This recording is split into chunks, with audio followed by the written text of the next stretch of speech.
Assalamualaikum warahmatullahi wabarakatuh. Innal hamdalillah nahmaduhu wa nasta'inuhu wa nastaghfiruh wa na'udzu billahi min syururi anfusina may yahdihillahu fala mudhillalah wa may yudlilhu fala hadiyalah. Rabbi shrah li sadri wa yassir li amri wahlul 'uqdatam min lisani yafqahu qawli. Amma ba'd. Yang saya hormati segenap peserta halaqah Ramadan yang berbahagia. Alhamdulillah, puji syukur kehadirat Allah Subhanahu wa taala. Pada hari ini kita masih diberi kesehatan, keimanan untuk dapat melaksanakan ibadah puasa. Semoga kita semua dapat limpahan rahmat, keberkahan dan maghfirah dari Allah Subhanahu wa taala. Baiklah, peserta halaqah yang berbahagia, pada kesempatan ini saya akan menyampaikan tema tentang kesetaraan gender dalam perspektif Islam. Berbicara tentang gender, tentunya ini bukan hal yang baru ataupun bukan hal yang asing bagi kita. Namun, ini masih tetap relevan untuk bisa dibicarakan. Menteri Pemberdayaan Perempuan dan Perlindungan Anak itu salah satu programnya adalah bagaimana menurunkan angka kekerasan terhadap perempuan dan anak. Selain juga bagaimana supaya perempuan itu bisa mengembangkan potensinya untuk bisa berwirausaha. Nah, berbicara tentang kekerasan terhadap perempuan dan anak ini tidak lepas tentang pembicaraan masalah gender. Lalu bagaimana sih Islam itu memandang tentang kesetaraan gender? Oke, baiklah, kita ketahui dulu apa definisi tentang gender itu sendiri. Secara etimologis, kata gender itu adalah seks. Berasal dari bahasa Inggris yang artinya jenis kelamin. Sedangkan secara terminologis, menurut H.M. Lipps adalah cultural expectation for women and men. Jadi ada harapan-harapan budaya terhadap perempuan dan laki-laki. Dalam Kamus Bahasa Indonesia, gender diartikan serangkaian karakteristik yang terikat dan membedakan maskulinitas dan feminitas. Nah, karakteristik tersebut dapat mencakup jenis kelamin, laki-laki dan perempuan, juga hal yang ditentukan berdasarkan jenis kelamin, seperti timbul struktur sosial, adanya perbedaan kasta, seperti peran gender juga, atau identitas gender, bagaimana pemahaman terhadap gender itu sendiri. Kementerian Pemberdayaan Perempuan ini mendefinisikan gender adalah interpretasi mental dan kultural terhadap perbedaan kelamin, yaitu laki-laki dan perempuan, yang biasanya kemudian digunakan untuk menunjukkan pembagian kerja yang dianggap tepat bagi laki-laki dan perempuan. Jadi konsep gender adalah suatu sifat yang melekat pada kaum laki-laki maupun perempuan yang dikonstruksi secara sosial maupun kultural. Misalnya perempuan dikenal lemah lembut, cantik, emosional, atau keibuan.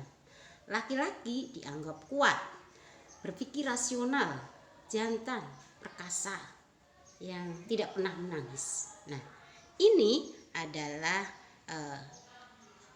konsep dari gender itu sendiri. Bagaimana perbedaan gender dan seks? Secara umum, gender digunakan untuk mengidentifikasi perbedaan laki-laki dan perempuan dari sosial budaya, dari segi sosial budaya dan psikologis. Sedangkan seks untuk mengidentifikasi perbedaan laki-laki dan perempuan dari segi anatomi biologis. Laki-laki tidak bisa melahirkan. Perempuan itu haid, kemudian mengandung, melahirkan, dan menyusui. Oke. Adanya perbedaan gender ini tidak masalah selama tidak menimbulkan ketidakadilan. Namun pada realisasinya bahwa dengan adanya pandangan gender, perbedaan gender ini itu banyak terjadi ketidakadilan. Apa termanifestasi diantaranya pada marginalisasi perempuan, kekerasan terhadap perempuan dan anak, eksploitasi perempuan, kemudian pelecehan seksual terhadap perempuan. Ini yang kemudian menjadi sebuah masalah. Oke. Lalu bagaimana sih asal pangkal dari terjadinya perbedaan gender ini atau pangkal stereotip gender ini? Ini masuk pada hampir semua agama. Ada Yahudi, Kristen maupun Islam itu sendiri.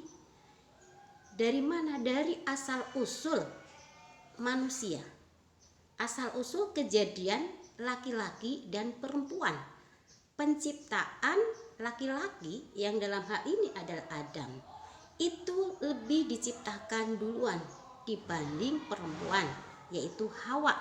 Jadi perempuan menjadi the second creation atau the second class. Ini terdapat dalam ajaran di Bible, itu ada dalam kita lihat bisa dalam Genesis, kitab Kejadian pada ayat 24-27 ya. Di sana dinyatakan bahwa perempuan memang diciptakan dari tulang. Intinya adalah perempuan diciptakan dari tulang rusuk laki-laki. Begitu juga di dalam kitab suci Al-Qur'an. Ya, keterangan seputar asal usul kejadian manusia itu termaktub dalam surat An-Nisa ayat 1, Al-A'raf 189 serta Az-Zumar ayat 6. Ini yang dipandang para mufassir ini bisa kecenderungan pada perbedaan gender itu. Oke. Kita coba menelusuri Quran surat An-Nisa ayat 1 yang di antara 3 ayat itu inilah yang paling populer. A'udzubillahi minasyaitonirrajim. Bismillahirrahmanirrahim. Ya ayyuhan nasu taqu rabbakumul ladzi khalaqakum min nafsin wahidah wa khalaqa minha zawjaha wa bassa minhuma rijalan katsiran wa nisaa wattaqullaha alladzi tasaaluna bihi wal arham innallaha kana 'alaikum raqiba. Ya ayyuhan nas, hai manusia, bertakwalah kepada Tuhanmu yang telah menciptakanmu min nafsi wahidah. Nah, di sini nafsi wahidah mempunyai arti adalah diri yang satu, yaitu Adam. Wa khalaqa minha, dan menciptakan minha kepada jenis yang satu itu, Adam itu, zaujaha, pasangannya, yang biasa dimaknai atau dimaksudkan adalah Hawa. Walaupun di dalam Al-Quran itu tidak ada langsung secara langsung menyatakan ada kata-kata Hawa. Wabassa minhuma rijalan katsiran wa nisaa, dan dari Adam dan Hawa itu maka dikembangbiakannya manusia laki-laki dan perempuan. Wattaqullaha alladzi tasaaluna bihi wal arham. Bertakwalah kepada Allah yang dengannya itu saling meminta, dan wal arham untuk pelihara hubungan kekeluargaan. Sesungguhnya Allah selalu menjaga dan mengawasimu. Ini poin di sini adalah nafsu wahidah zauj ya. Nah, dari nafsu wahidah ini ada perbedaan para mufassir dalam memaknai nafsu wahidah. Sejumlah mufassir klasik diantaranya Al-Qurtubi, Ibnu Katsir, Zamakhsyari, serta ulama-ulama kontemporer seperti Yusuf Qaradawi dan tim penerjemah Al-Quran Departemen Agama Republik Indonesia ini juga memahami bahwa nafsu wahidah itu dengan Adam dan zauj adalah Hawa. Nah, ini penafsiran seperti ini merujuk pada sebuah hadis yang populer juga yang berbunyi An Abi Hurairah radhiyallahu anhu qala Qala Rasulullah sallallahu alaihi wasallam, istausu bin nisa fa innal mar'ata khuliqat min dhil'in wa inna a'waja syai'in fi dhil'i a'la fahin dhahabta tuqimuhu kasartahu wa in taraktahu lam yazal a'waja fastausu bin nisa. Dari Abi Hurairah radhiyallahu anhu kata, bersabda Rasulullah sallallahu alaihi wasallam, saling bernasihatilah kepada perempuan, karena perempuan itu diciptakan dari tulang rusuk, dan tulang rusuk yang paling bengkok adalah tulang rusuk yang atas. Fa in dhahabta, jika engkau itu meluruskannya, tukimuhu dengan keras, kasar tahu, maka dia akan patah. Wa in taraktahu, tapi jika engkau membiarkannya, lam yazal a'waja, selamanya maka dia akan bengkok. Fastausu bin nisa, maka saling bernasihatilah kepada perempuan. Nah, ini adalah suatu hadis yang mendukung atau menjadikan dasar pada penafsiran bahwa memang perempuan itu berasal dari tulang rusuk laki-laki, dan itu menjadi perempuan itu adalah the second creation, the second class, ya. Berbeda lagi pada Mufassir Ar-Razi Toba-Tobai yang menyatakan bahwa nafsun wahidah itu adalah gen atau jenis yang sama. Jadi gen. Nah, maka wa khalaqa minha kembali kepada gen itu zaujaha, pasangannya. Jadi antara pasangan dan yang pertama itu diciptakan dari jenis yang sama atau dari gen yang sama. Maka pemahaman ini atau pernyataan ini bisa dipahami bahwa tidak ada mana yang duluan, tetapi ini diciptakan jadi jenis yang sama.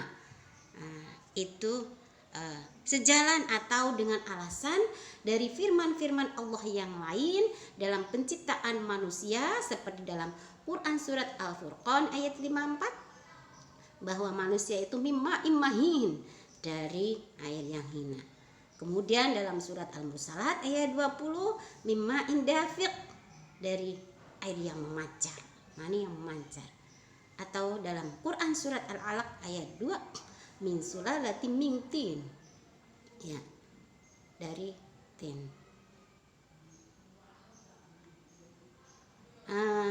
Dari surat At-Tin, ya. Kalau Al-Alaq khalaqal insana min alaq, dari segumpal darah. Oke. Di sini Rasyid Ridho Al-Maraghi Murtada Mutahari menyampaikan bahwa penciptaan perempuan dari tulang rusuk itu awalnya adalah pemahaman ini dari ajaran kitab Perjanjian Lama. Nah, kenapa? Karena biasanya para mufassir ketika menafsirkan Al-Quran tidak terdapat di situ secara jelas kisah-kisahnya dalam Al-Quran, maka dia mengambil dari periwayatan-periwayatan, dan periwayatan-periwayatan ini juga akan terpengaruhi penafsirannya, pemahamannya dari orang-orang Israiliyat atau orang-orang yang tadinya Yahudi maupun Nasrani yang sudah masuk ke Islam, yang kemudian mempengaruhi dalam pemikiran, termasuk di dalamnya adalah usaha untuk menafsirkan Al-Quran. Yang kedua itu berasal dari budaya Timur Tengah yang androsentris, yaitu bagaimana selalu mementingkan laki-laki dan paternalistik, ya, lebih cenderung kepada laki-laki atau kebapaan. Jadi kalau melihat apa yang dijelaskan oleh mufasir di atas, yang intinya adalah bahwa penciptaan pertama adalah Adam, baru kemudian adalah Hawa dari Adam itu, maka ini membawa implikasi psikologis, sosial, ekonomi, dan politik. Nah, ini yang kemudian muncullah satu pemahaman terhadap perempuan yang negatif, atau tadi the second creation. Nah, kenapa sih terjadi sebab-sebab penafsiran atau tafsir yang bias gender? Yang pertama karena pengaruh cerita-cerita Israiliyah yang tadi sudah saya jelaskan. Kemudian karena kentalnya penggunaan pendekatan tekstual terhadap suatu ayat. Nah, yang ketiga penggunaan tafsir tahlili, tidak maudhu'i. Artinya bahwa ketika menafsirkan itu lebih cenderung pada analisa tekstualnya ayat secara runtut, tidak pada tematik atau maudhu'i, mengumpulkan semua ayat-ayat yang berhubungan dengan tema tersebut.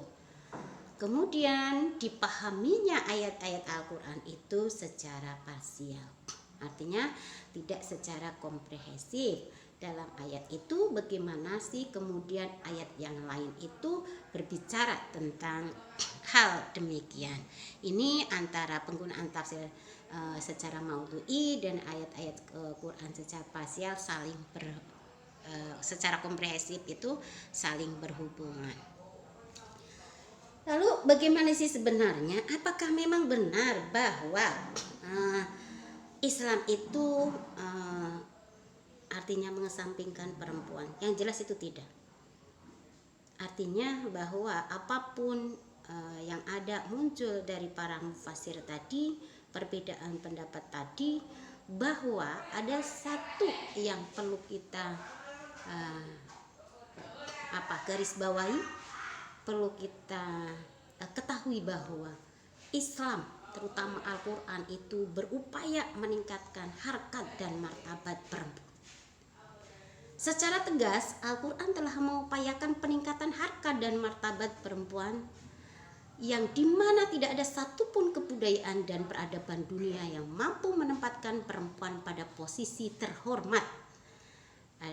Islam itu dengan nilai-nilai keadilan dan kesetaraan.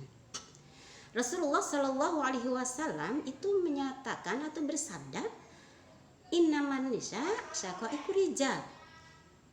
Jadi perempuan adalah saudara kaum laki-laki. Nah, ini secara tegas bahwa laki-laki dan perempuan itu bersaudara, kemudian saling bermitra, mempunyai kesejajaran. Oke, kita lihat bagaimana ayat-ayat Al-Quran berbicara tentang kesetaraan dan keadilan. Yang pertama adalah adanya hak waris bagi perempuan yang semula tidak ada. Kita lihat sejarah bahwa pada masa jahiliyah wanita itu tidak mempunyai hak waris. Justru wanita itu bisa diwariskan. Jika seorang laki-laki mempunyai istri perempuan, kemudian si laki-laki itu meninggal dunia, maka perempuan itu bisa diwariskan kepada adiknya, kepada saudaranya, tanpa harus menikah terlebih dahulu. Nah, ini Islam memberikan hak waris bagi perempuan dalam surat An-Nisa ayat 11. A'udzubillahi minasyaitonirrajim. Yuswikumullahu fi auladikum lidzakari mithlu hadzil unsayain. Wa in kana nisaa'u fawqa sanataini falahunna sulusa ma tarak. Wa in kanat wahidah falhan nisf. Jadi di sini ada bahwa memang laki-laki itu mendapatkan hak waris itu 2 kali dari perempuan. Kita jangan pahami, oh itu tidak adil. Karena apa? Karena perempuan itu hanya separuh dari laki-laki dan laki-laki itu 2 kali dari perempuan. Nah, ini kita harus memandangnya secara komprehensif. Pertama adalah adanya giroh, niat bahwa itu untuk mengangkat derajat perempuan. Perempuan tadinya tidak punya hak waris, kemudian diberi hak waris. Yang kedua, laki-laki itu punya kewajiban menafkahi istri dan anak, sedangkan perempuan itu tidak. Jadi ketika digabungkan antara laki-laki dan perempuan, perempuan mempunyai hak waris 1 misalnya, laki-laki 2, punya bersuami dan istri, akhirnya gabung menjadi semuanya adalah 3. Nah, ini adalah keadilan dari Allah Subhanahu wa Ta'ala. Kedua, ada pembatasan bagi laki-laki yang menikah, maksimal itu 4. Kalau kita melihat parsial ayat ini saja, tidak melihat sababun nuzul atau historik pada sejarah ayat ini, maka wah, nggak adil. Perempuan laki-laki itu bisa menikah lebih dari 1, 2, 3, dan 4. Tetapi kita lihat bahwa pada zamannya laki-laki itu bisa menikah lebih dari 4 sebanyak-banyaknya. Nah, ini Islam memberikan batasan bahwa maksimal adalah 4. Wa in khiftum alla tuqsitu fil yatama fankihu ma taba lakum minan nisa masna wa sulasa wa ruba.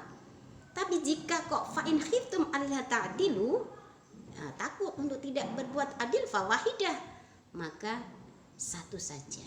Nah, ini ya, kita pahami maksud tujuan dari ayat di atas. Oke. Selanjutnya, perempuan bisa jadi saksi. Nah, semula perempuan itu tidak bisa jadi saksi. Ya, di antaranya ini adalah hal dalam hutang piutang atau tulis menulis untuk ketika hutang piutang. Wastashhidu syahidaini min rijalikum fa illam yakuna rajulaini. Nah, itu maka bisa dengan 2 perempuan yang menjadi saksi. Jadi saksi itu 2 laki-laki. Kalau 1 laki-laki nggak ada atau hanya ada 1, maka bisa disaksikan digantikan dengan 2 perempuan yang engkau sukai. Nah, ini juga jangan dipahami secara parsial. Berarti memang benar bahwa laki-laki itu lebih daripada perempuan. Laki-laki 1 bandingannya 2 perempuan. Tapi bagaimana maksud dari sejarah turunnya ayat Al-Quran ini?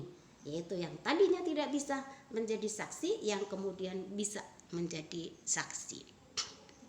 Oke, selanjutnya laki-laki dan perempuan sama-sama khalifah fil ard. Wa huwallazi ja'alakum khalaifal ard wa rafa'a ba'dakum fawqa ba'd darajat liyabluwakum fima atakum inna rabbaka sari'ul iqab wa innahu laghafurur rahim. Jadi Allah menjadikan manusia itu laki-laki dan perempuan khalaifal ard, sebagai khalifah fil ard. Tidak hanya laki-laki saja yang menjadi khalifah fil ard. Pembicaraan tentang khalifah nanti kita akan berbicara secara tersendiri. Oke. Laki-laki dan perempuan memperoleh peluang yang sama untuk meraih prestasi yang maksimal. Dalam Quran surat Ali Imran ayat 195. Fastajaba lahum rabbuhum anni la udhi'u 'amala 'amilin minkum min dzakarin aw unsa ba'dukum min ba'd. Falladzina hajaru wa ukhriju min diyarihim wa udhu fi sabili, dan seterusnya. Jadi Allah itu akan menjawab dan akan membalas segala amal yang dikerjakan minkum dari kamu semua, min dzakarin au unsa, dari laki-laki maupun perempuan. Ya. Jadi ini semuanya laki-laki dan perempuan di hadapan Allah, segala amal perbuatannya baik itu yang baik maupun yang buruk akan dibalas oleh Allah Subhanahu wa Ta'ala. Oke. Selanjutnya, perempuan boleh menekuti profesinya sesuai dengan Quran surat At-Taubah ayat 71. A'udzubillahi minasyaitonirrajim. Wal mu'minuna wal mu'minat ba'duhum awliya'u ba'd. Yang apa? Ya'muruna bil ma'ruf wa yanhauna 'anil munkar wa yuqimuna shalah wa yu'tuna zakah wa yuti'una Allaha wa rasulahu ulaika sayarhamuhumullah innallaha azizun hakim. Jadi mukminuna wal mukminat, orang-orang mukmin laki-laki maupun orang-orang mukmin yang perempuan, itu sebagian bisa menjadi aulia ubal, pemimpin bagi yang lain.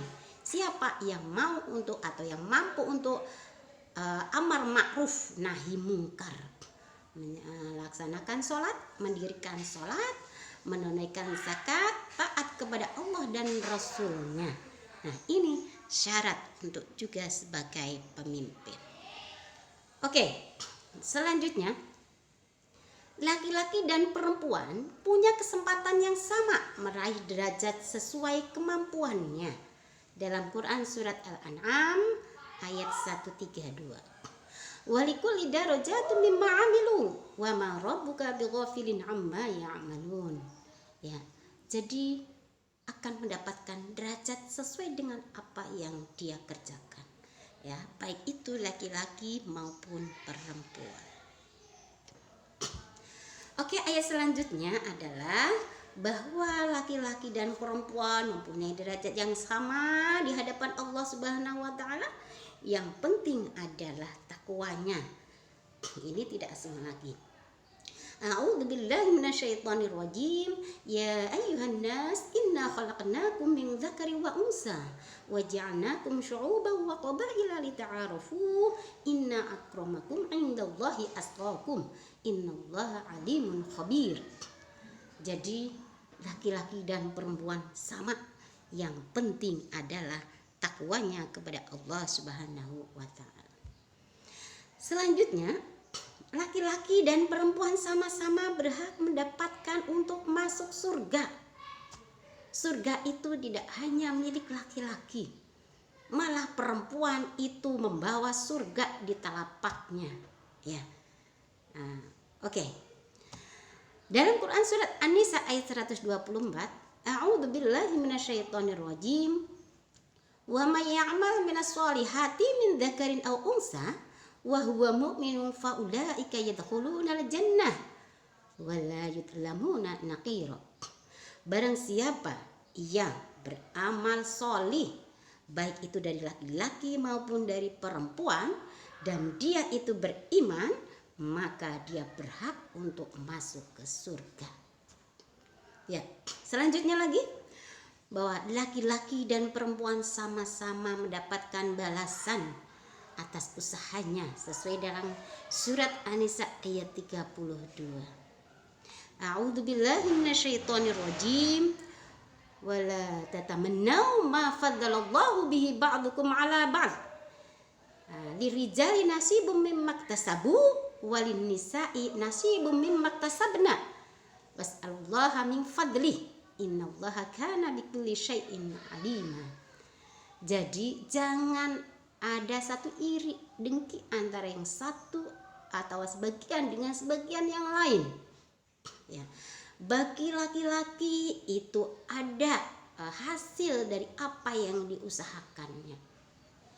Dan bagi perempuan wali nisa'i nasibum mimma iktasabna. Jadi bagi perempuan pun akan mendapatkan apa yang dia usahakan. Nah, selalu bermintalah kepada Allah atas kefadilahan-fadilahan dari Allah. Ya, oke. Nah, tadi maaf begitu menggebu-gebu, banyak ayat yang berbicara tentang kesetaraan dan keadilan laki-laki dan perempuan. Dan ini punya implikasi bahwa laki-laki dan perempuan itu mempunyai hak yang sama. Sama dalam beribadah, sama untuk bisa masuk surga, sama untuk bisa mendapatkan dari apa usahanya dalam bidang profesinya, sama dalam mendapatkan derajatnya. Itu sesuai dengan keimanan dan sesuai dengan usaha-usahanya. Lalu bagaimana sih peran perempuan dalam sejarah?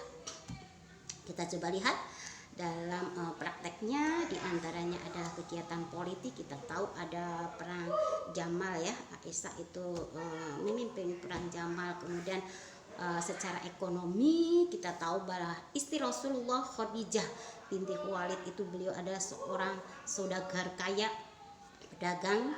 Kemudian Zainab binti Jahi itu juga seorang pengusaha atau orang yang bekerja sebagai penyamak kulit kambing. Ummi Salim binti Malhan juga perempuan yang sebagai perias pengantin. Asifah itu pernah jadi sekretarisnya Umar bin Khattab, dan dia juga pernah diberi tugas untuk mengawasi kota Madinah. Artinya bahwa perempuan itu bukan harus perempuan yang harus duduk di rumah saja, tidak boleh untuk bekerja. Tetapi ini artinya mempunyai peluang dan mempunyai kesempatan, diperbolehkan untuk bekerja, dan tentunya ini karena perempuan yang sudah menikah itu harus ada kesepakatan dan harus ada suatu izin dari suami. Perempuan juga punya prestasi, dan Al-Quran itu mengabadikan, mengagumkan atau menghargai prestasi-prestasi itu di dalam Al-Quran. Di antaranya adalah kisah Ratu Balqis, kemudian Maryam, kemudian Aisyah istri Fir'aun. Di dalam Al-Quran sendiri ada yang namanya surat An-Nisa. Ini juga sebagai penghargaan yang luar biasa terhadap perempuan. Ada yang menguasai ilmu pengetahuan melebihi dari laki-laki, di antaranya adalah Sayyidatul Aisyah istri Rasulullah, itu yang hafal hadis begitu beribu-ribu. Kemudian juga Sakinah cicit Rasul yang namanya bahkan diabadikan sebagai nama sebuah masjid di Kairo, serta Asy-Syaikh Syura yang digelari dengan Fakhrun Nisa. Demikianlah yang ingin saya sampaikan. Jadi bahwa dalam kesetaraan gender ini, bahwa antara laki-laki dan perempuan punya hak yang sama, di mana laki-laki dan perempuan itu merupakan partner kerja. Ya, berbeda ketika sudah di rumah, maka arijalu qawwamuna qawwamuna 'alan nisa, maka suami adalah itu pemimpin dalam rumah tangga. Dan karena apa dia sebagai pemimpin? Karena dia itu mempunyai juga kewajiban memberikan nafkah kepada istri dan anaknya. Itu yang dapat saya sampaikan. Dan di akhir saya ingin mengucapkan pada tanggal 21 April ini dengan ucapan selamat Hari Kartini. Jadilah Kartini-Kartini di masa depan, perempuan yang berani untuk amar ma'ruf nahi mungkar, perempuan yang menjadi anak solihah yang berbakti kepada orang tuanya, perempuan yang bisa menjadi surga dan selimut bagi suaminya, dan perempuan yang bisa menjadi pendidik yang baik untuk putra-putrinya. Terima kasih. Assalamualaikum warahmatullahi wabarakatuh.